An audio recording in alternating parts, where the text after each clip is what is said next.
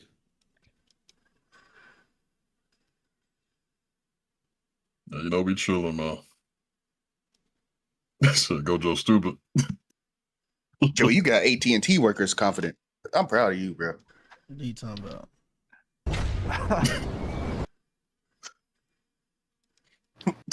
Man, head was little, man. And just talking. He just talking. Head little and he just talking, man. What the Joe, hell? Joe, you did the impossible, bro. You the go. I can't even hate on you, Oh, he bro. talking. I watched that, man. I'm What's not that shit to you, surprised Joe? that You got it. Shinblade and Damn it, Avery have yo. never fought like before. Like, I'm Ex- actually ex- surprised, though. Exactly. Like, and he's lying about Avery's not no. being in there. No, he's lying about not being in those tower streams. I see who's in my stream. Avery was in. He's be in my stream. He also he talks he was there. sometimes. I seen him there. Damn, it's like that. Fuck off me, I alright? know And that for some- guy. I seen him there. And for some reason, and it's all we did is money match on my stream. That's all we do, especially in Tekken 7. We didn't play no casual matches in Tekken 7. Don't make me do that shit again, alright? Everything was a money match. Why he didn't like? I don't know. Joe Budden, like I said, you rebirthed him. He came back like Majin Vegeta. Like Jesus Christ, Cell Jr. I don't know. Maybe if I go to sleep, wake up, I feel better. But I am disgusted. Got people saying that the main man beat me with Steve, and he was willing to die on that sword. For you, Joe Budden. For you. For only Joe Budden. That main man guy is a complete retard. Oh, always moonsault. That's some good information. But like I said, you gave retards a voice, man. I don't think them players. Well, Noel, other than him, No, you gotta place. other than Noel, because Oh my god, that was his whole team. I have You know what to I'm saying? stop mashing the button. I can't believe that Rafe knew. What do you think? I don't think Rafe knew, or he like cared, or I think he just They're went saying in. that he needed it. He needed it to qualify, and that there was literally like 30 to 40 DQs. So how would he not know? Oh my Jesus god, no. Christ. And then if you look at the names, all the names were similar. It was like Oh, Desert Wolf, Desert Ow. Dolphin, Yeah, like there's was like just like a names whole like bunch of Bob spiritual 25, Bob 26, Bob 27 in the bracket. Oh no! See, I didn't look at the. 100%. I didn't look at the names. Ball That's 25, ball 26. Oh no! Oh no! I would never indulge. Yeah, Raif is the only one I'd give the benefit of the doubt to because yeah, I do don't really understand why he would need to do that when he has been TWT finals before. Every time though, I think he's Yeah, this nigga fuck around is a problem. Damn, bruh.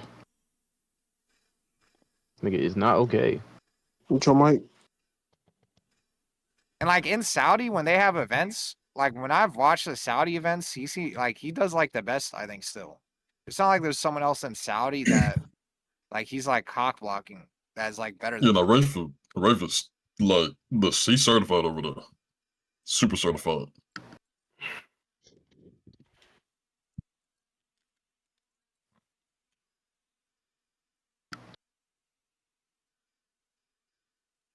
Come here. All right. Stay put, all right? And Moonsault said he didn't acknowledge the accusations on Twitter either. Really? That is true. That if you got a bunch of accusations like that, you Crush? probably would have made a statement or something. Hey, don't be ducking, all right? Who you talking I'm about, Mash, Rafe? right? Yeah, he's talking about Raif. Or maybe it's the fact. It could also I be said, the I'm a fact Mash, that like right? he's taking a different route. That could also be it.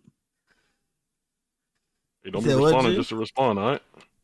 No, saying it could be the fact that you're taking a different route. All right, my down button don't work. Rafe? Yeah. You saying he didn't respond to the cheating? Damn, this nigga got long ass fucking. Yeah, you know what I'm saying? Like, if you have accusations, some people, they Yeah, man. take a different route. Like, they don't have to respond on the internet. You know what I'm Yeah, saying? they don't respond route, and then you just wait Yeah. till it blows over. Yeah. Oh, no, not that. I mean, like, they could probably be reaching out to people, you know, Bandai Namco themselves and taking care of it that way instead of, like, going on the internet. Like, the internet is not the way to solve everything. You ain't on my level, bud. It ain't. All right, G, let's run it, bro. Hey, GG, Caesar. BNE should speak up so players know for sure this could ruin the finals. What's up, Matthew? How you doing? Look about it. Damn, you bouncing. Y'all heard that? Absolute joke. They pause, you know. They're probably gonna get booed at TW. Imagine they just start getting booed. They probably will. I wouldn't be surprised. I think the statement is going to be I say nice things. I can't. He's a fucking joke. Rick, where'd you go? Gee, what you gripping? What the fuck? You want 2 hands? Let me give you 2 Yo! hands. Pause. Wait, hold on, wait. You want 2 hands? Let me give you 2 hands. Oh, that's a. How do I grip it again? Yeah, that's not me. That's not me. That's him. No, that's him. No, it was you. What do you mean? Not me, man. All that shit. I beg your Grok. pardon. Y'all see what Grok can do. Come on. Nigga talking about Grok. Let me give you 2 hands. Worried about the wrong thing. Pause. $sign Seiji Bob if you want to donate. Shit, that's a little odd. Gotta make that shit a soundboard. I ain't gonna lie. Nah, you good, man. I don't want his $10. Valid crash out. But if anybody else would like to donate, it's $sign Seiji Bob. Why I scared to use drag? Everybody follow me to the stage. They rematching this shit. The Sergeant Bob versus Rick Muller. To the stage. Let's have a dance party and Yeah. celebration. And they're gonna what's it called? This guy kept saying I didn't have my PS5. I didn't have my PS5, and he said he's gonna get it like today or tomorrow. So yeah, in the next day or two. But the thing is, Seiji Bob said he's not gonna be on until Monday. So that's probably gonna be Monday if they play. Well, that's perfect because he can't play Monday. You can run that, and then me and Eric can run it Tuesday. Yeah. Take it. That was a fast fucking electric, bro. Yo, Caesar, send me your cash app. I'm finna request $20. But then you would owe me 40. Oh Lord. What you gotta do with anything? What do you mean by that? You know, Hey, Rick Muladrip fought Moonsault Slayer. He did. Who won it? Yeah, and Moonsault won. McMullen drip. What? Where is it? It was on one of my streams, like on YouTube. My bad. I didn't upload it on like as a video or anything. Why is it? And then Moonsault said I played the heck. You falling for the bullshit, bro? Bullshit strong. Well, I'm glad I ain't watching y'all man so sorry right now. All right. Wait, Caesar, you want me to request 40? But then you owe me 60. Damn. Are you might sit up? Hold on. Something's wrong with my brain right now. Damn, nigga. Wait, Wizzy, you on that set? No. Yes, Caesar. Damn it. Wait. Right, are you trying to look for it? Yeah. Go to. Let me go ahead and get off this nigga, bro. Go to my channel and go to live streams. Yeah. Is this real? Go to the second live stream that says Moonsault versus Rick Muller. No, I see Sajba versus Coach Kazama. Is that real? Yeah, it's happening Wednesday. All right. This man got a whole lineup, bro. Got a whole. Moonsault versus Rick Muller. You're gonna have to go, about to get somebody money took, bro. I ain't gonna lie. Skip forward until you see his Yoshi. Wait till you see his Yoshi. I'll take whoever money they put in. All right, there you go. Yeah, his name is TG Creations. That's his brother's account. He was using. How did me and Ruben have parlays for the Wiz match, man. We got y'all, man. Rick Muller's real. All right. Well, who we got for me? Pause. What do you guys say? It looks like this guy padding up. Yeah, okay. That's gonna take a little while. I forgot. Hey, yo. Pause. Hey, man, look. Don't forget what G said, all right? You want 2 hands? Hey, y'all good, man. Y'all good, man. Hey, wait, what G say? I forgot. Something about 2 hands. Oh my god. All right, let's go. We just trying to play Tekken. That's it. You already said, man. We talking about Tekken. We ain't talking about that other weird stuff. Ain't that all? 2 hands? That's one of the best What? You use 2 hands? You want 2 hands? Ain't you like 7'2"? You're not better than me, pimp. My bad, Wiz. Yeah, I'm wondering who you guys think is gonna. This man's the greatest of all time, bro. What was that, Rick? Nigga pop rage and say you ain't better than me, pimp. Yeah. You use 2 hands? Ain't that odd? That is godlike. There's like Rick could lose, but like there's nobody that could like actually make him break your spirit, like not be confident. Yeah, he's that guy. He's that guy you need in your group. You got like a 6-man party. If Rick was like Arslan Ash, he would actually save Tekken. Oh, he would talk so much shit. You can't fuck with me. You can't fuck with me. I won 7 Evos. How many you won? Nothing. I be cool on. You ain't about that shit, G, alright? You motherfucker, get you over there. Pause. That was a pause, I ain't gonna lie. What? I'm not gonna lie, this is actually like an interesting set. How did this even happen? No wonder you give it. Like I really do wonder who's better. He's what? Rick, hey, don't do this. Say man, Rick needs a lot of work. He needs a lot of work. I don't think I know what that means. Bro's too smart for me. Y'all gotta remember, I'm a Yoshi main. They mean, are you black? Jesus Christ. Yeah. Or like, are you darker skinned? Jesus Christ. Who was that talking? So they don't even mean black. You can be like Indian. Are you melanin deficient? Yo, who breathing like that? Damn, Caesar. I got a voice changer. Caesar, your big fat ass.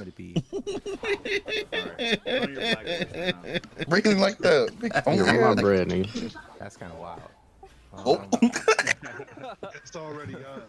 All right, first to Timmy then. About it too. I was like, wait a minute, that's like a trap. You're gonna turn the game off. Stop moving, man. Nope. That ain't the stipulations. That ain't the terms and agreements. Remember my first to 10. He's already a collection Stop business. Stop Do some big back shit right No, I could have died. I appreciate you. What are y'all doing, man? At 3 o'clock in the morning, bro. Like, I'm surprised you never fucked Yeah, up. no, I'm watching it. What are y'all doing?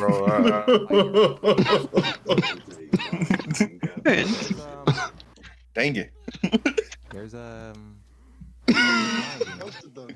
What happened to your stream? I was watching that. there's nothing to find, you know.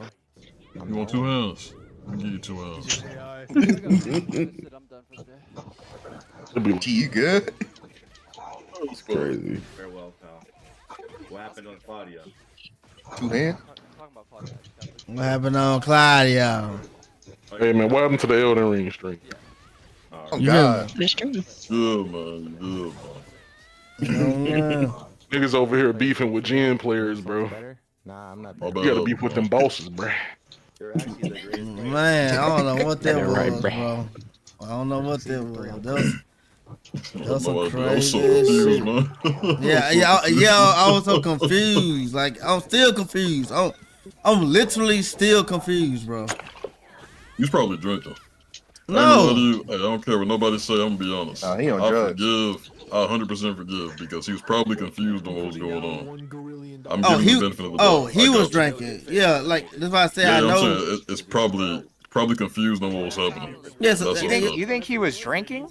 No, Joe Budden, but I ain't mean, in Cali. I'm saying that it has to have been something. Maybe it has to be like- him not understanding like what was mushrooms going and on. shit. That's what I'm thinking. Was that right? Like in Cali, like people do like really good drugs. Yeah, like there's a lot of drug like hippies in California. Yeah, I mean, we smoke a lot. We smoke a lot of fucking weed, a lot. But I don't even think Avery really smokes weed like that. He's just kind of a drinker. Something was going on. And he didn't. I don't think he was really drunk. He sounded Probably too like nerdy. He sounded too nerdy. I think. misunderstanding or something. That's what I'm thinking. It gotta be. Like he probably just didn't know what I was saying. Maybe and like people was talking. I gotta give benefit of the doubt. I have to. Better than me, pimp. I ain't gonna lie. You don't gotta do You're better than me. I know. Yeah, It seemed Oh, like God, you normal don't. Avery shit to me. It's just that I didn't know that he wasn't like that with you in the past. Yeah, like You just don't know how to talk to never. people. He one of them people who just got away He ain't with got no saying social Hey, awareness. bro. whatever Hey, he hold wanted to on, whoever bro. he wanted. Hold the fuck up. Hold the fuck up. G, you watching this? No, I'm not. What up? Hold on. Joe Budden, stop putting Rick Moodrup on up there, bro. Like right What? now. Stop putting him up there. Why? What happened? What's happening? What am I watching? You watching this right here. Watch this shit. Launch. Boom, boom, boom, boom. Joe Budden, stop putting him up there, man. Oh my God. Stop putting him up there. Wait. Like stop. Rick lost like, the moonsault? It ain't just Bring the that. energy, man. It gotta be the energy, man. That, Did you just do that as a combo? yeah. Oh, hell no. Rick Muller drip. You gonna cause him to have a lot of gray hair, Joe Budden. Like stop doing that to Rick. Rick Muller drip. The Rick Muller drip, baby. So when Rick's saying he's a goat and shit, I just need to say what's it called? Nah, Rick. Just Nah, like Rick, nah. it's all right, bro. Yo, Elder God, you seeing this? Look at this shit. He do it for the entertainment. I know he do, and that's fine. Look at that creator, Elder God. Oh my God. Rick Muller drip. We said I don't gotta hold up. Nah, Joe already worked with Rick Muller too much. It's too late. Hey, Cesar, come on, man. I want to do some taunts, man. We gotta pack up Avery. Underground cockfight. Hey, give me a second, all right? Underground cockfight. All right. It's funny because I've never seen that guy in my Twitch channel. You out here doing fan favorite fan Oh shit. Fan Oh man, shit. Fancy, you still up? I don't know. fan favorite Rick. You don't get $1? I got you, Haku. You running it up though, man. You gonna run it up. Moon better than he think. Moon better than he think. That was talking about cousin DeLandre. You're good, Moon. Don't let it fool you, baby. You're good. Bro, Corpse, I wasn't talking about you. This nigga ran up and popped heat. Watching G6 did a group matchmaking. They say we carry. I seen it all. Alright. See who you playing? They played it.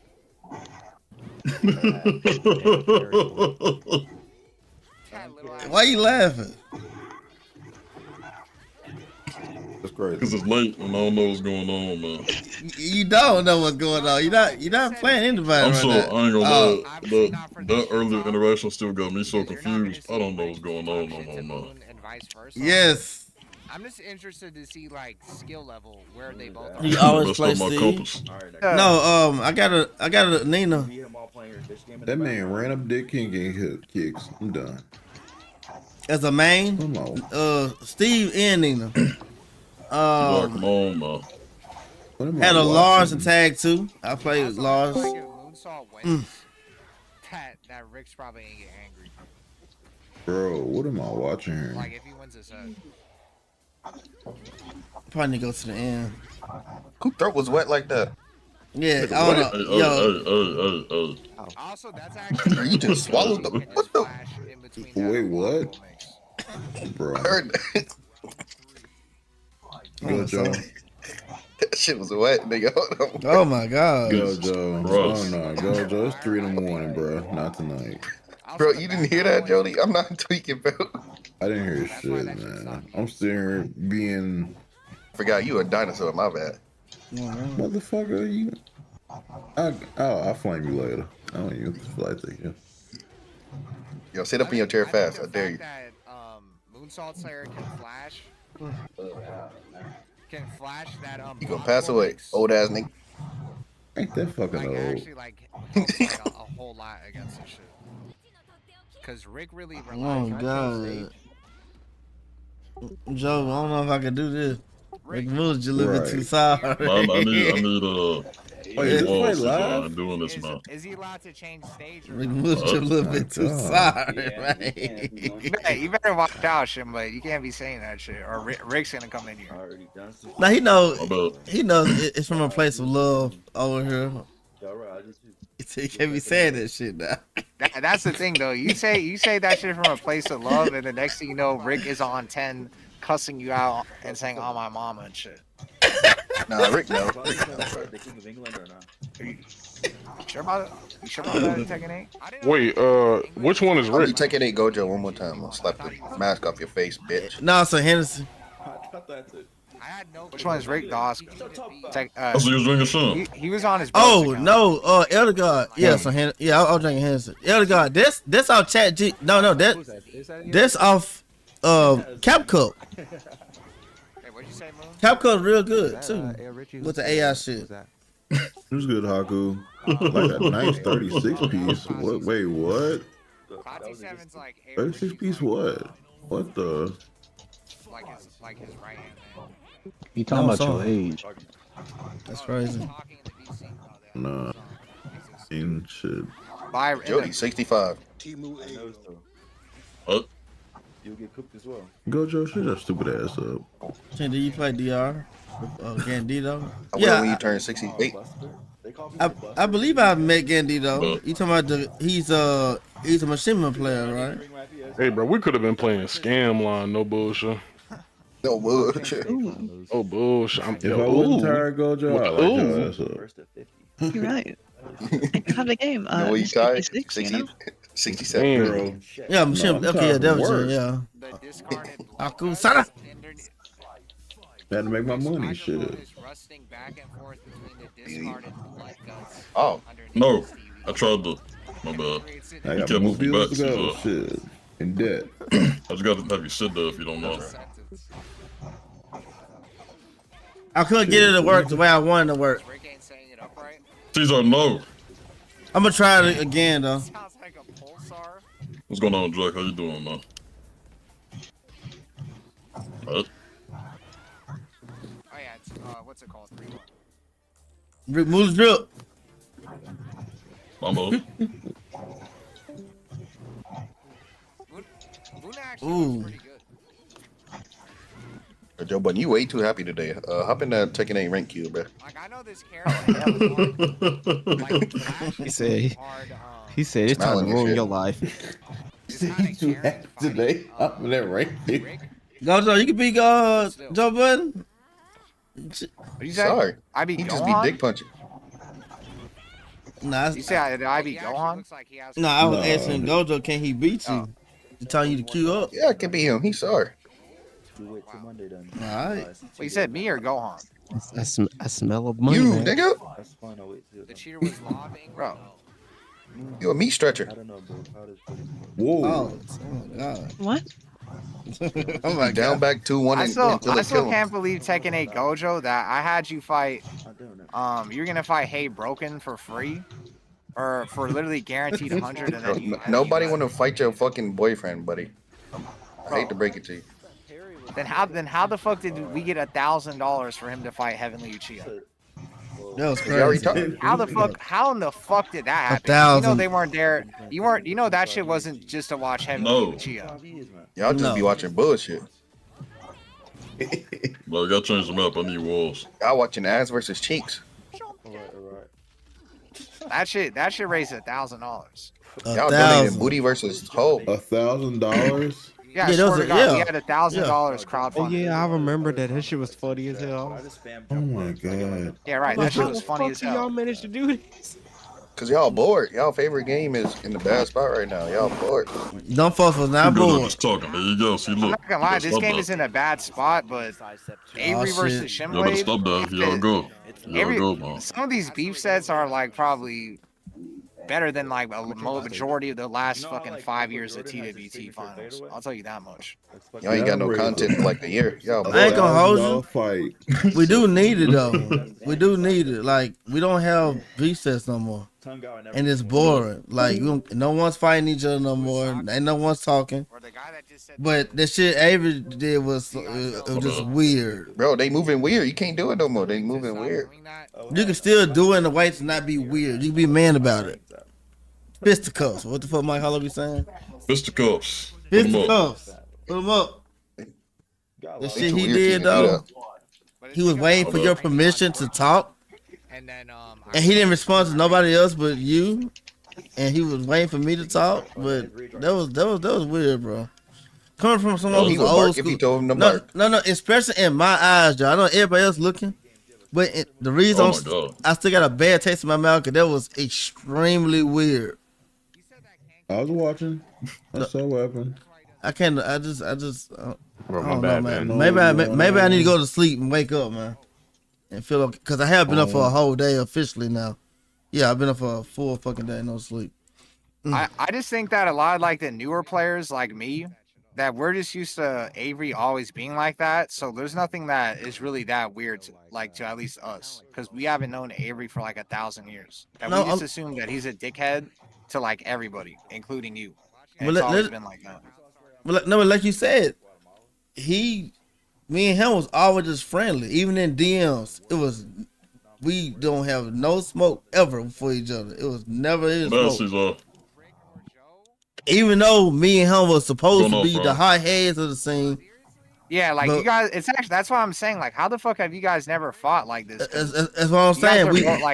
You're not like super toxic, but you do talk shit, and he's kind of like the toxic but also talk shit kind of guy.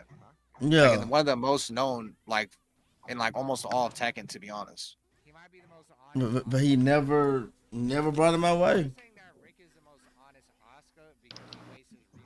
Somebody got sure.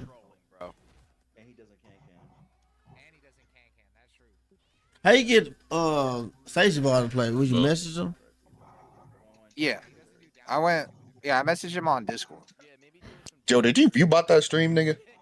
What, the Seiji Bob versus Seiji Bob and Rick Muller, Joe? I swear to God, it was because me and Richie were sharing viewers. It was still over like that shit was like over. It was like 600. It was like almost like a FDX stream. I was like, I swear to God, I did not VBot. There were 600 niggas watching Seiji Bob and Rick Muller. Yeah. Yeah, I was shocked about that. They even had Team Spooky in there. Team Spooky knows about Seiji Bot or Rick Muldrip and Hey Bro. No. Surprise him. I was like, "What Team Spooky doing on this channel?" He actually knows about some of the dumb shit. 600 people was watching Sadie Bobbin, bro. That could have been you taking it, Gojo. You know that could have been you, right? Yes, I ain't gonna lie. Good reason. I know you have a good reason for it not being you, but you know that could have been you.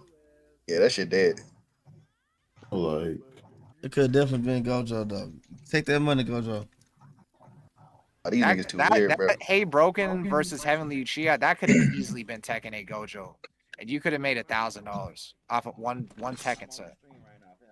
Them Tekken niggas weird, bro. Can't do it. Nah, that nigga Hey Broken was talking crazy during the whole fight. It would have been one of them pause. These Tekken niggas actually don't have lives. Like, I can't do it, unfortunately.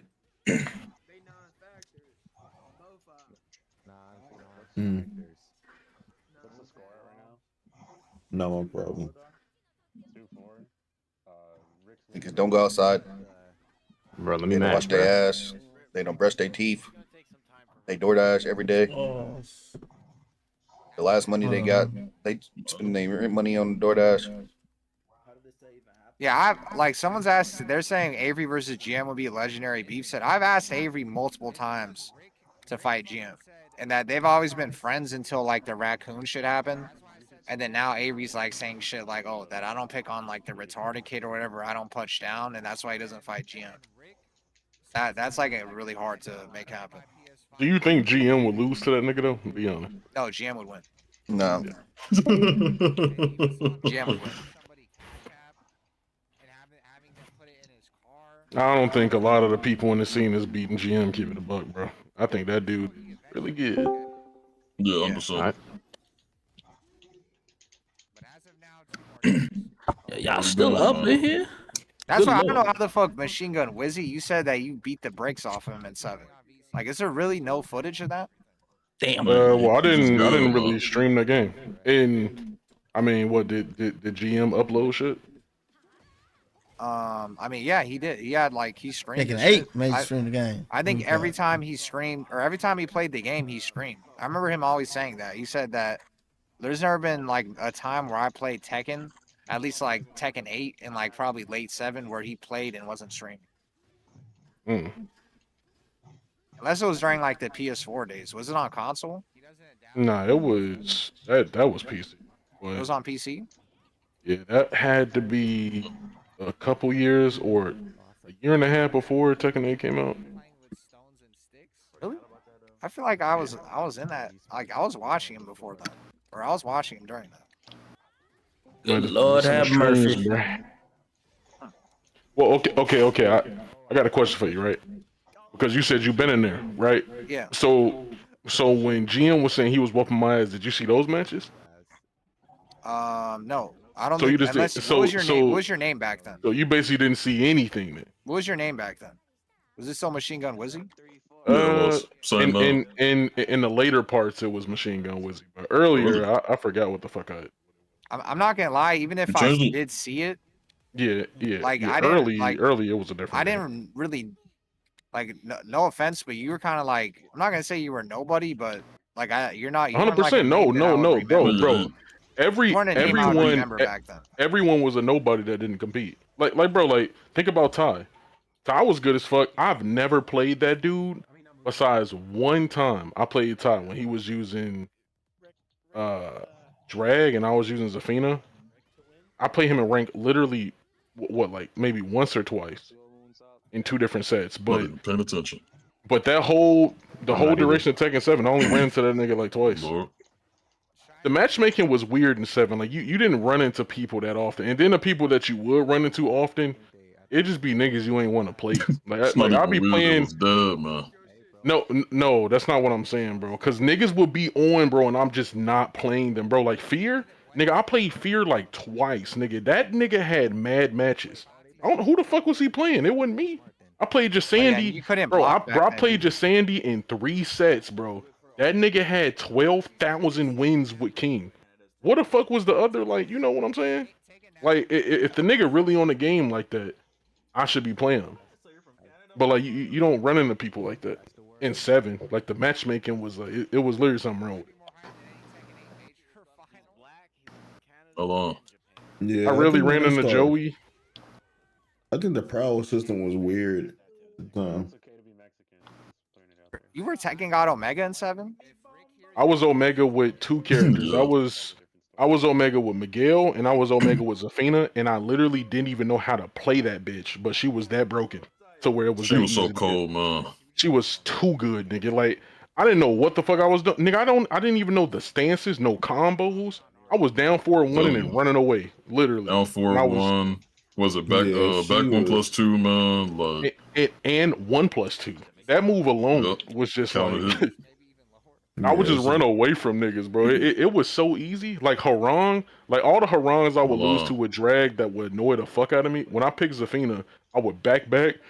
She would evade everything. It was like, what the fuck? This is so my easy. God. It's so easy. Yeah, Zafina was stupid in 7. Oh lord. And I couldn't even get drag Omega, nigga. I tried. Like I got like difficult. I got him halfway. And then I went on a losing streak, and I almost got demoted, and I dead ass dropped the character. I couldn't even play him no more. It just pissed me off. Character's awful, man. Bro, it pissed me. Bro, you couldn't punish. You couldn't use his 12 frame while standing punishes. All of them would whiff. All of them. It just be like, nigga, I like forgot that's probably why you like Tekken 8 so much, G6, because drag was basically like not even like a working character at the end of 7. No, that's not the reason why. It's because T7 was boring, man. I played T7 drag. was That's boring. the reason why it was boring, man. bro, I ain't gonna lie. If I didn't have Miguel, I probably would have perma dropped 7. I only picked it up to play Miguel again. Yeah, that was that game right there.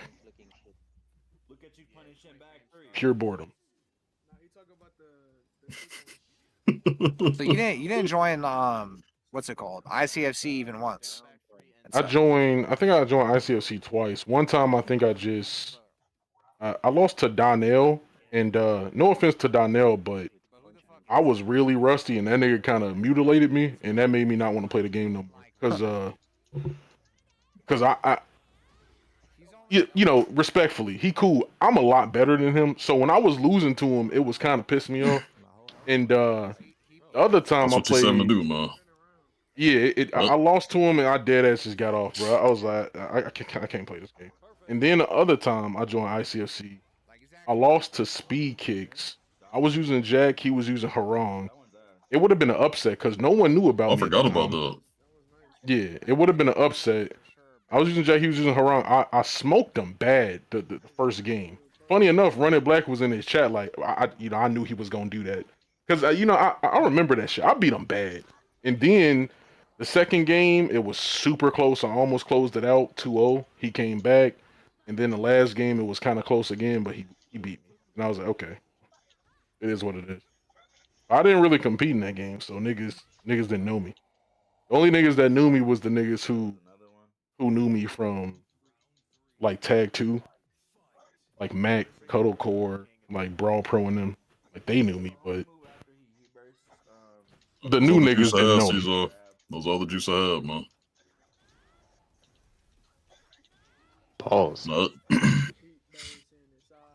Nah, Caesar, he got some more in the tank. You just gotta fund it. Okay. That's all the juice I had, man. Why you say earn? What happened? Hey. Vince. The fuck? Damn, why she get the boot? That's crazy. Dang it. Dang it. That's why you don't bet on Moonsault Slayer, bro. I shouldn't be getting food, but I'm about to get some food. Get some food and get on that Elder Ring. Is that right? Or because you're not supposed to be getting food anyways, you can distract yourself with Elden Ring, you know? No bullshit. Exactly, you know? Get some food and get on that Elder Ring. Hey, yo, Jodo. Yeah. Just so you know, though, majority of the time when I did play GM, he wasn't using Lee. I played that nigga's Lee like once or twice. He was using Geese majority of the time. Oh wait, that had to have not been 2 years ago then, because when I started watching him, he was like Lee only. So that definitely was like 2+ years. Yeah, Like I can at least answer before that. 2023. It could have been. Yeah, season 1, he dropped Lee. Yeah. So it's probably around then, but that's when I was beating that nigga consistently. Like he didn't beat me. He really didn't beat me at all, bro. I'm not gonna lie. It was kind of like a wash. I played as Lee. It was close as fuck though. The Geese was some other shit. Yeah, season 1, he was getting fucked up. Yeah. And then that's why he ran to Geese, and Geese was broke as fuck. Then when he started later on, found out Lee is good in season 2, that's when he went back to Lee, and Geese got nerfed a bit. Yeah, that man was saying that Geese was awful. Like, I ain't gonna lie. He full of shit with that. Yeah, I know. Geese was never bad, man. I remember that. Yeah. Because earlier on when I was sorry, he was playing Geese. Lee was fine in season 1. He just gave up because everybody was whooping his ass online. I remember he beat my everybody drag bad with Geese. Damn it. I remember playing Shinblade so often. That nigga Shinblade was just funny. Every time I go to his stream, I just be down laughing. That nigga used to call me a cheater. He used to leave, one and done. If he win, he'll leave. I'll be like, bro, this nigga, bro. No, I told you, man. I was honest myself. I first played you in T7. I for sure knew you was cheating, man. I thought you was cheating so good. Oh, no. I figured it was just something that just wasn't right, man. Because I never seen... Like, that was the first time I played somebody and I felt like I was playing against, like, my own type of game plan, but, like, it was better. And I said... Game plan with hacks. Man, it was crazy. Because I remember, I'm telling you, I won the first game. After that first game, man, that man beat me twice. Key charged and left. I don't even remember that. Man, key charged for no reason and then left. That nigga Shinblade was convinced I was cheating. Like, full on convinced. Like, every time we would play, like, after he thought I was cheating, if he won, he would just leave. Like, bro, like, why are you leaving, man? Bro. Yeah, couldn't convince me nothing different, man. Promise you. Ain't no way. Who was I playing you with? Was it Miguel? Yeah, Miguel. Yeah. He was in a ranked player. Miguel was kind of just broken though, bro. Like, I ain't gonna lie. Of course, I think I'm good at the game, but Miguel was carrying the fuck out of it. Miguel was broke. What you mean, Bro, like Miguel in the was, beginning of the game, like in the his neutral was godlike. Season his 3, tools and season neutral 4, was godlike, man. He was ridiculous, bro. It was like he had counter hit tools. He had a better back one than Steve. Way Niggas don't know better about back that. one. Niggas don't know about that. He also had just unavoidable mix. And his down 4-1 was like Drag's down 4-1 in this game, except it was better in that game because it had extensions. Yep. And bro, like, he was just literally ridiculous. He was ridiculous. Down 4-1 stance, down 4-1 again stance. And he had a down 4-1 inside up stance as well. That was also really good because it was hit confirmable. Like, come on. And he had a death fist in that stance. A safe one. Come on, man. A safe death fist. Yeah. It's crazy because if they add him in this game, you already know what it's going to be because you could do heat smash and stance. Bro, if you do Savage down back 3, you in stance Savage, it's straight heat smash, or you do it again, it's shit. He's going to be broken in this shit too. I can't wait, bro. No, you good, man. I entertain that so fast, nigga. You good, man. Anybody trying to deal with that? I ain't gonna lie, that annoyed me so much. Bro, he was so good. I miss him. I think you was TGO when I played you, yeah. I think I was TGP. I was one of them people that was kind of fearful though. Like, like the moment I get TGO, I'm dropping that character. I'm not playing him. I ain't worked that hard, nigga, just to get demoted, bro. You lose like 2-3 times, like you right back in the fucking dumpster. Nah, not me. Y'all can I feel max like I out lost a y'all lot more. of points because you won twice. I ain't gonna lie. I remember talking to. I think I did, or maybe it was Akuma at the time that I was talking to. But I feel like I lost a lot of points after I lost to you twice. Because in that game, it was supposed to be like you don't lose that many if you lose into like a rank above you. I feel like I lost like the full like 1,000 something each time, like the 1250. They should probably. Man, Key charged me dead left, bro. Had to be done. I don't know why you deserved it, but you deserved it. No, I can tell it's because he was probably getting annoyed because I was doing the same thing he was doing. And then he was like, all right, man. What, just running away? Oh, yeah, I was, man, look, T7, I was backdashing like crazy, man. Backdashing, down 4-1, backdash, jab check, down 4-4, keep out. Man, I was super annoying. After that first game, I can almost tell that it was like, all right, man. Man, sat up in the chair. Man, won twice. Felt some type of way. Keep charged, then left. Because in that game, we could definitely deathmatch. That man did not care. I was out of there, bro. It's crazy how the meta is so different, though, in both games. It's like Tekken 7, dead ass, you had to run. You had to run. I'm playing Drag too. I had no choice, man. Wait, do you think they should add deathmatch back? I feel like I've asked you this, but I kind of forgot what you said. I think they're going to do it in season 3. No? Why? I think they're going to do it. No. Why? If they add it back, they got to remove all that blocking shit. Oh yeah. 100%. Because niggas gonna cherry pick way too hard, and that shit is that shit being like 100 is way too much. It needs to be. I don't know how the friends list is the same size as a block list. That makes zero sense. Yeah. Because I ain't gonna lie, if I want to achieve a rank, if I want to achieve a rank, I know who I can play. I know exactly who I can play, man. It'll be a bad day for anybody who plays Steve, Lars, Raven. Man, who else? It's crazy too, because you can go to the leaderboard and just block the niggas that's in your rank. Literally. You ain't even People don't know play about them. that. You don't have to play them first. You could just literally go and scope the competition out. Scope the scenery out. That's so whack, bro. I ain't gonna lie. That shit whack. It's really niggas that do that. Oh, 100%. And we know one of them, ain't that right? Yeah.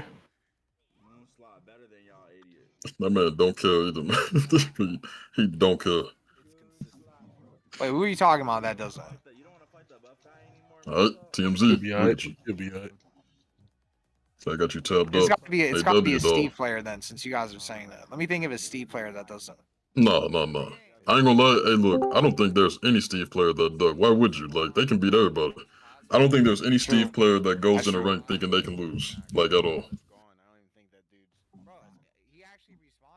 There's so many. You guys have so many minions at GOD2. Man, So look, many this like is, Shimblade Cell Juniors at GOD2. I promise you, every Steve can 100% get top 8 at a major event. I'm not lying to you. I believe Sounds like G need to pick up Steve. Go ahead, go 100%. get that top I don't 8. know about that. Hey, look, where's the doubt? Where's the doubt, man? Where's the doubt? So then, where do I'm you think saying Steve is Cam. on the top 10 wise? Where is he? He's top 5. That man is top 5. He's top 100% five? for me, he's top 5. You think that? I've been said that he's top 5. What? Really? 100% he's top 5. Because I've been playing the game, and like the more I play Steve, the more I'm thinking like, wait, he's basically just as fucking carried as Brian at this, like in my head. Or he's godlike. No, Like, I mean, it look, literally man. feels like when I fight a shitty ass Brian player, like that feeling I feel like, where it's like they could still beat me even if they're not good. I'm starting to feel that more and more with Steve, where I'm starting to think like Yeah. maybe Steve actually is just like Brian.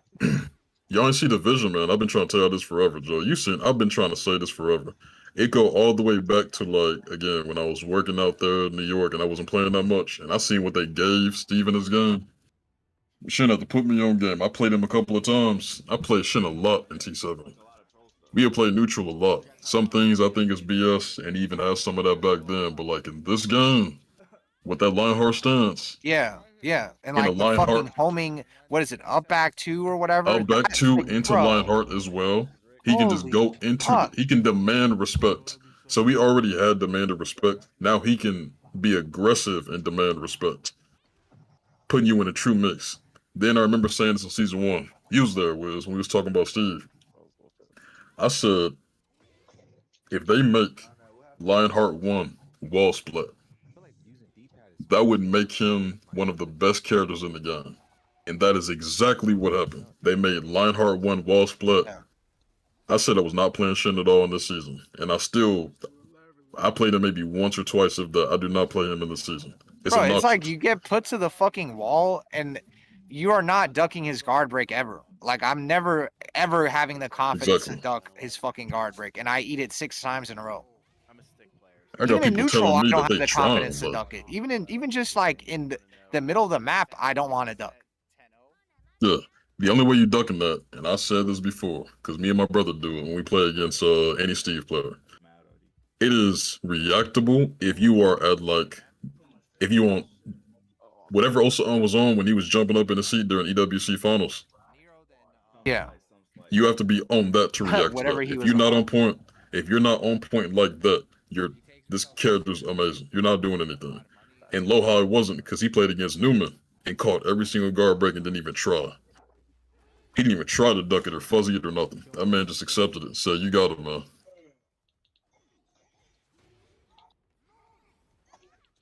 People think it's a fluke when Newman went over there and was beating everybody with that character. Like, no, that's just what he does, man. I think you think it's a fluke too. I'm not gonna lie.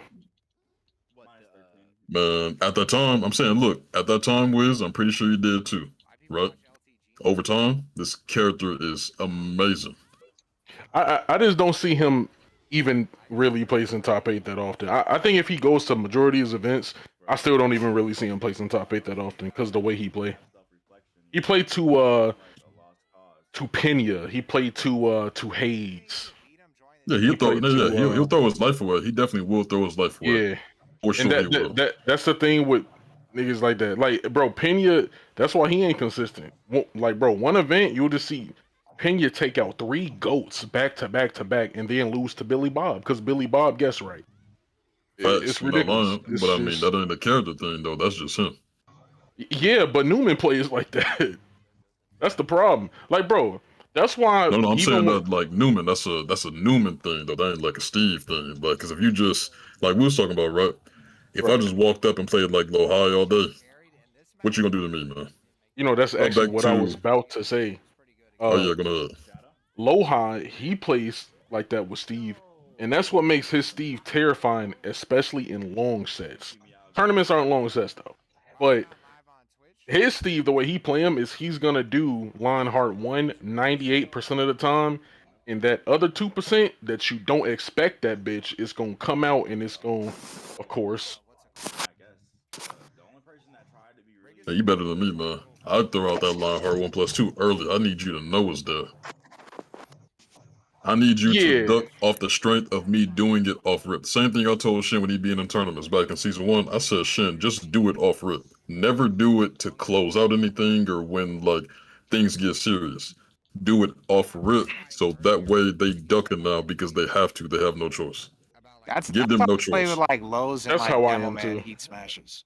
I'm like that with drags, heat smash into the command grab. I do that shit when you have a lot of HP and when I also have a lot of HP, just so you have it in your head, I'm gonna do it. I don't do it when it's like, you know, shit going against King Ray Jr. You got no HP. I think you about to can me. I don't want to take that risk. Yeah, it's not worth it. But I'm early, just gonna do it put early. in their head. It's a wrap. That's why Steve's so good, because like he ain't gotta go into heat or anything. Like off rip, I can walk up to you, do up back 2 and do guard break. Now what?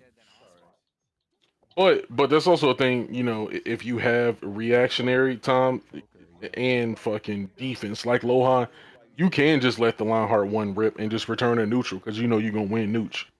So I mean, you could play like that and just win the whole game.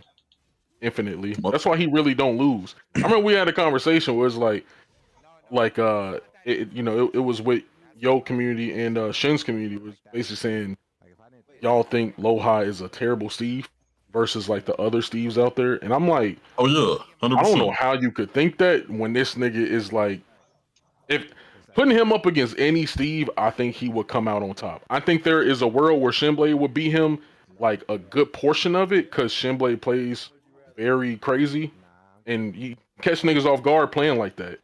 But I do think if you run these sets, bro, 10 times, I think Lohi is winning them majority of the time. It's just high key, that's just how it is, bro. I think his neutral was great, right? Which we obviously know. But the only reason why I said his Steve was sorry is because of what he can do, what Lohi is not doing to actually kill somebody. On top of like, he was kind of lacking execution when I was watching him play when he was actually using like, remember when he was switching from Steve to Drug, like during the tournaments earlier on?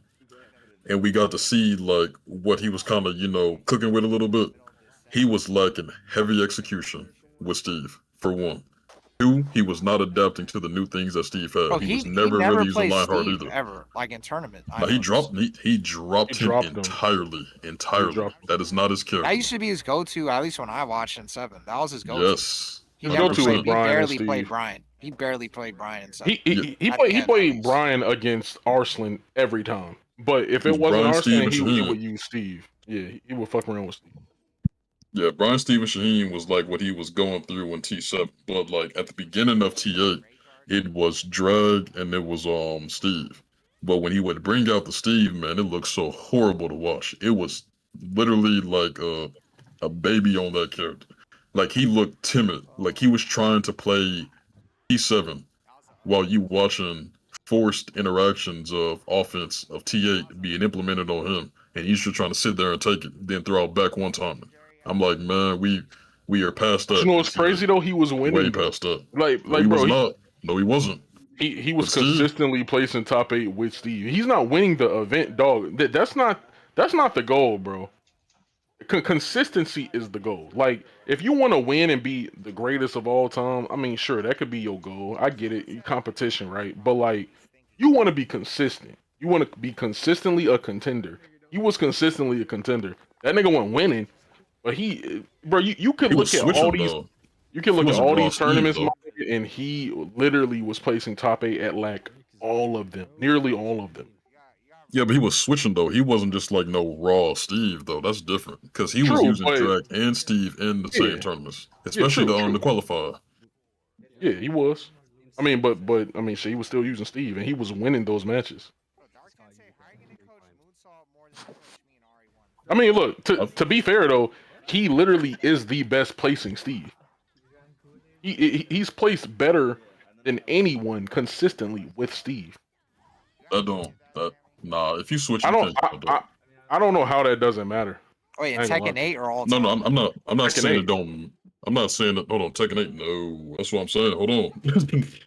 I'm talking about if he's going into a tournament and playing only Steve, then that makes sense. But he's not doing that, so like that's invalid. Like if you go into a tournament and go through pools with Drag, and then go through top 64 with Drag and Steve, and then go top 32, and he go Drag, lose a game, go to Steve, and then win, or vice versa, go to Steve, win one game, lose the next, then close it out with Drag. Like you can't say he's the best place in Steve because of that.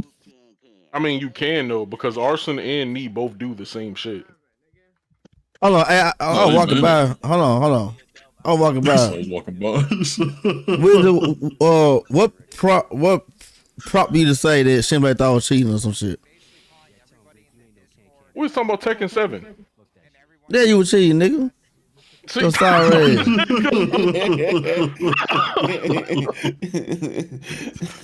nigga, man, I thought the same thing, man, 100%.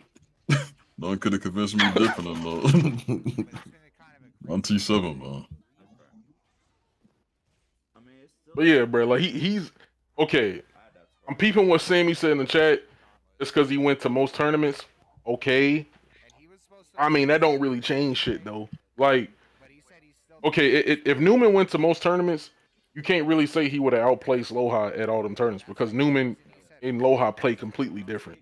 Like, bro, people have like consistent play styles, and then people have crazy play styles, right? Crazy But he play got better styles results aren't at a small consistent. sample size. That's also a very bad way to go about that. Because I can No, I use know another, because I could use another nigga out here, and I'll say names. The dude is also a great player, by the way. So I'm not shitting on him. Platty's like that. Platinum Grace. Platinum Grace first tournament was TNS. And we just talking about America.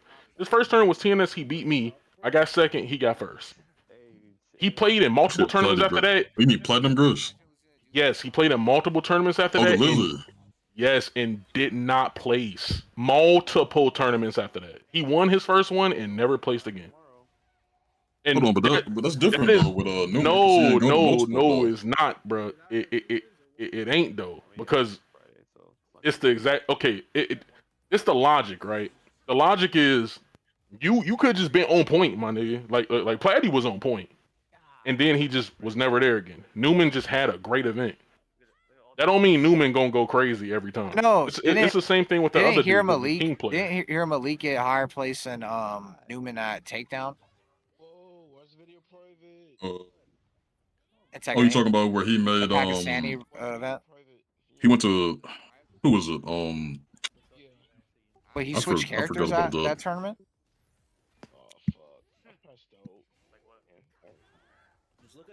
But I ain't gonna lie though, like, I don't know. Saying you gotta remember though, like if we go by like placements of what Newman has done, including if you don't want to count like even like the team tournament, like he's been basically guaranteed top 8 every single event that he's been at though. Like literally top 8. He's guaranteed top 8 or winning a tournament. Like think about it. The only reason why he was in the EWC is because he won the EWC last chance qualifier. I'm about to pull up his star GG. I'm curious.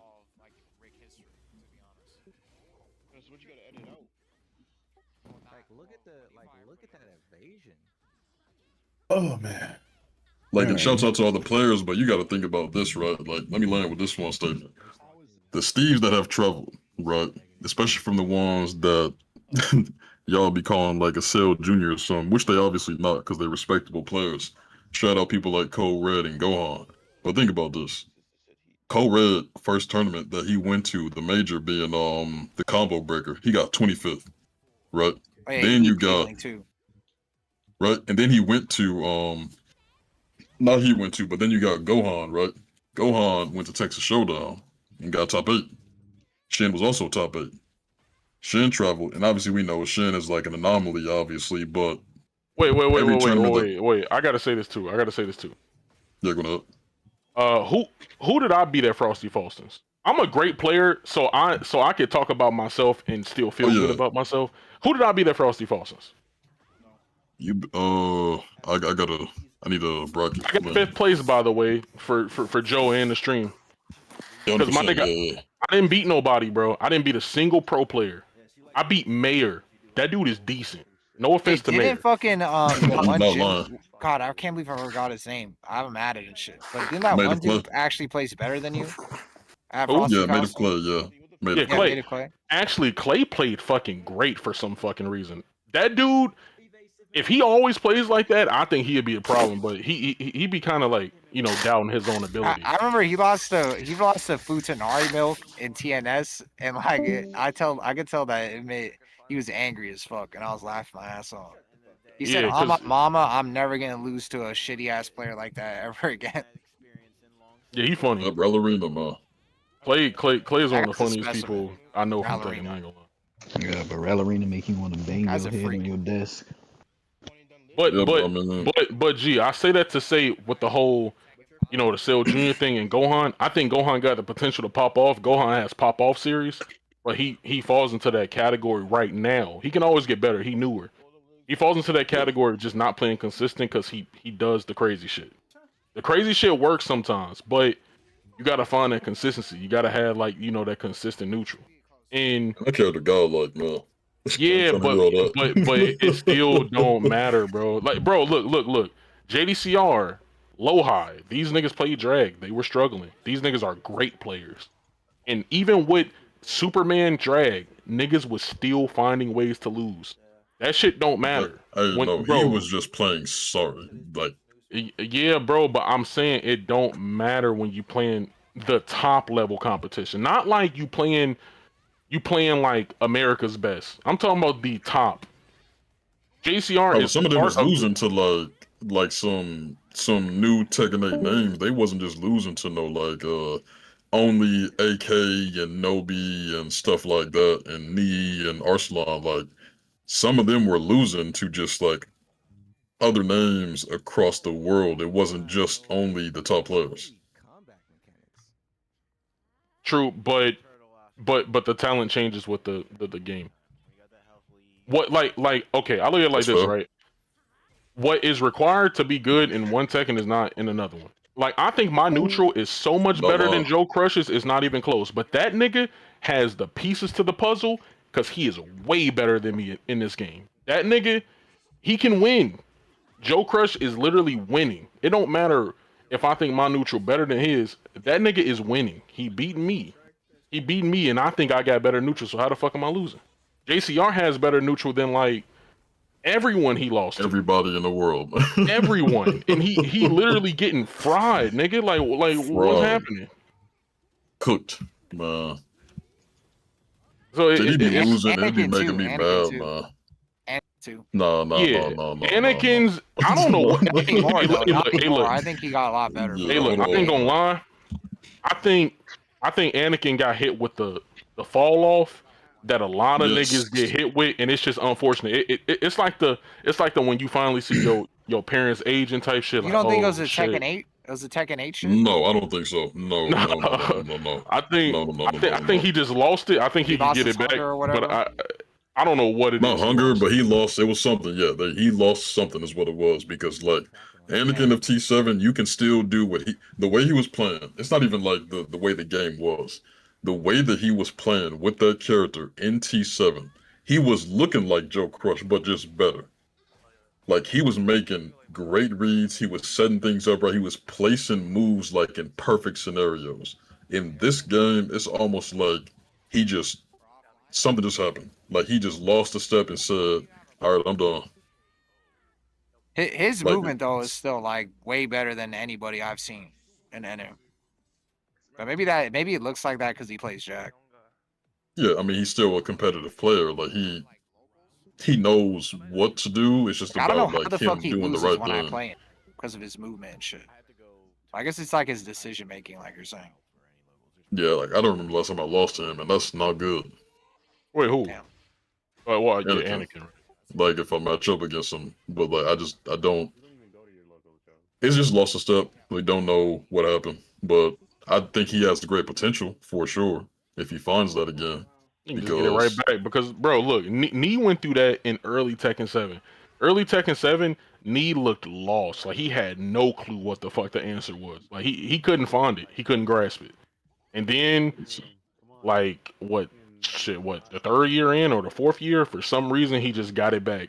He got it back, and he just looked untouchable. And then took Arslan to fucking dethrone him. Yeah, ain't lying. He said, Todd, hey, that Thai movement is nice. I'm not gonna lie to you. Talk about nice movement in this game. Thai's movement is very fluid. It's recently gotten a lot better for sure. Like, it's looking extremely fluid. I would like to see it offline though, but it's looking very fluid. Probably the most fluid I've seen in this game so far.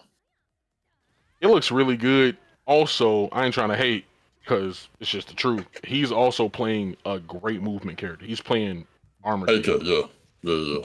Armor King is like Tekken 7 movement for some reason. Movement still clean though. Movement looking better than Booster Blast in T7, and that's saying something. Yeah, true. It's up there for sure. Speaking of Booster Blast, man, the fact that I haven't heard of him in a while is heartbreaking. Nah, he focusing on his education. Oh, my fault. Yeah, he not competing. He's like the only Canadian I'd ever hear about. Yeah, because he was easily one of them. There's two people in Tekken 7, I ain't gonna lie, that like at one point really looked like they were supposed to be untouchable, if not untouchable. Like, and that was, I ain't gonna lie, Yoj was up there. Yoj, when he was in the States, was looking like one of those players that was looking to be essentially untouchable with that Julia. Nah, no. With that Julia. He was. You know what I was about to say? I was about to say it's just Julia. And yeah, no hate. I mean, that's fine. You can say that. No, that's fine. No hate to Yoj, bro. No hate to him. But it was so many holes in his defense and offense. It was a lot in there. That's fair. But him and Booster Blast at one point was looking like crazy. Like super, super good. I'm about to bring up Yoj's tournament plays because I'm curious. Hey, Richie, I don't know. They're slandering Anakin, I think, a little bit. I think that it's still possible for Anakin to get his shit back. Iglesias. No, I mean Justin, I ain't gonna lie, Justin was definitely really, really good, but I think at one point Booster Blast was just a bit better though, if I'm not mistaken, he was with better that character. than Justin? Really? Like there was a, not for the entirety, but there was definitely a point to where Booster was like the Armor King to try and beat, because his movement was just cold with that character. Justin was more technical for sure. I never heard enough about Justin Iglesias offline though. It seemed like he was like mainly online. He didn't compete. Booster Blast was the one that did compete. Yeah. But Anakin, that's actually not slander though. Like he's traveled. He's traveled to majority of the events in season 1. Like I actually looked it up. I was mind blown to see him go to that many events. Yeah. And he was just he was struggling. He wasn't doing well. For his standards, he was not doing well. For his standard, that happens though. When you know very good players, you know, switch games, because going from Tekken Tag Tournament 2 to Tekken 7, you know, was a huge thing for a lot of players. They struggle, and then some people just picked it up instantly, and they were just godlike. Like bro, like Nobi and JCR. Every time I think of JCR, I think Drag. It's kind of crazy, but both them niggas picked that game up very, very fucking fast. Now, granted, Drag was fucking great, but they also just adapted immediately. It took him years to adapt, and then he ended up becoming the best. So same thing in this game with Anakin. He just don't know what the fuck he's doing. Yeah, it might just take him a minute to adapt and then become cold later on, like he did in T7. Because again, there was a point to where in T7 clearly where Anakin was expected to beat. He was the favorite in Korean matchups, man. Like it's almost like, oh yeah, we know that Kakome ain't beating him. We know that he was basically like a Korean, but he was NA, where he literally got top 8 at Evo, and like actually nobody seemed like they batted an eye from what I've heard. That it was like just expected. He was great. It was convincing. It was convincing like, the way he was winning. Major, that was just like average, or that was just like expected. Yeah. When he got over the hump of beating JDCR, that's when he became kind of untouchable. No glaze. No one was really touching that nigga unless it was Book, what fucking Loha. It was Loha, Knee, Arslan. Knee. And even Knee was a back and forth. So that's notable, by the way. That was a back and forth between them both. And that was Prime Knee too. Prime Knee was back and forth with Anakin. Yeah. Do you think it's possible we could have someone in NA that is that consistent? And if Ninja Killer and Joe Crush was fucking competing, hell yeah. Ninja Killer got the best chance. Really? In my opinion. Ninja Killer, 100%. You think he could do that shit when he's saying shit like what I just fucking? Do you want me to read that shit again, or do you remember what I said, like word for word? That he's like basically like a casual. That he's like drinking pina coladas while playing this game. I mean, that shit really don't matter if he's. That's unfortunate, right? But he's still cold. But like, do you think it's likely though? Because people are telling me that he probably could be really good at tech. Like he could obviously like maybe like skill wise do it, but he never want, like he's not gonna fucking lock in on Tekken because the reward for being good at Tekken and being known in Tekken is not even worth it for someone like him. No, he's trying to get sponsored. Like he made a post about trying to get sponsored. I think if he does get sponsored, because here's what I always said, right? I think we talked about this before, was if he gets doubles experience with traveling to tournaments, I think he will be almost untouchable. if somebody gets him a sponsor and he gets doubles experience, right, for being in tournament with that character, I don't see him losing to most people. He is losing because of the fact that he's fighting people who he's not familiar with, which, that's not really an excuse per se, right? But it's like under the lights playing that game, tournaments within those moments of him playing against certain things, he's just unfamiliar a little bit with certain situations. You see that when he played against like an NA favorite tournament with Joe Crush, right? And everybody else that was there, it was convincing for him to win. Even the most recent one where he just played. It's like he looked untouchable. Against international talent, if we sent him to those tournaments, he'll probably get like a top, 16, probably lose out, right?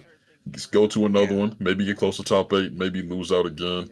Get him to around like I would say like the 4th tournament and 5th tournament where he'd like crack the top 8. Now it's like, okay, as soon as I'm here, I'm good now.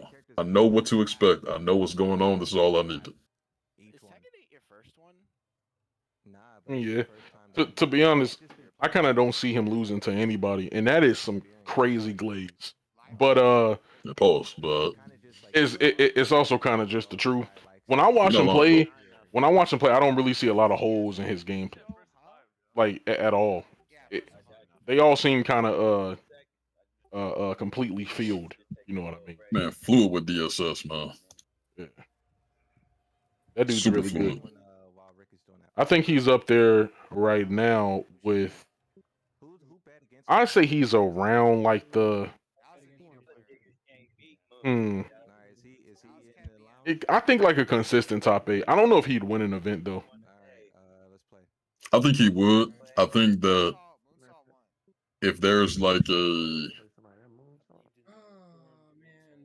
maybe winning the is hard, 6th bro. event, the 6th or 7th event, I think I could see a top 3 by the 6th or 7th event.